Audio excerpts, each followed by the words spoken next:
भारताचा golden boy बनला lieutenant colonel. राष्ट्रपतींकडून Neeraj चोप्राला सैन्य दलात मोठी जबाबदारी. एकीकडे भारत आणि पाकिस्तान यांच्यातील युद्धजन्य परिस्थिती निवळली असल्यानं सीमारेषेवरील तणाव काहीसा कमी झालाय. मात्र भारताची दहशतवाद्यांविरुद्धची आणि पीओके संदर्भातील लढाई सुरूच राहणार आहे. भारताने ऑपरेशन सिंदूर मोहीम बंद केली असून तात्पुरती स्थगित केल्याचं पंतप्रधान नरेंद्र मोदींनी देशवासियांशी संवाद साधताना स्पष्ट केलं. दरम्यान सैन्य दलाच्या कामगिरीवर पंतप्रधान नरेंद्र मोदींसह देशाचे 140 कोटी नागरिकांनी सॅल्यूट केलंय. सेलिब्रिटी, क्रिकेटर्स आणि दिग्गजांनी भारतीय सैन्य दलाचं कौतुक करत अभिमान व्यक्त केला आहे.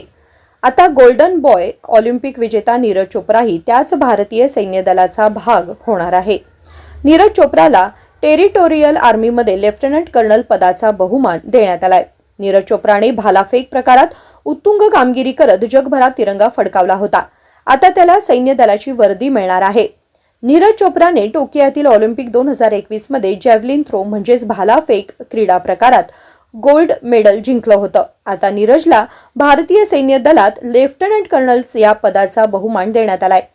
भारतीय टेरिटोरियल आर्मी रेग्युलेशन 1948च्या पॅरा 31 नुसार नीरज चोप्रा यांना भारतीय सैन्य दलात सहभागी करून घेण्यात आलं आहे.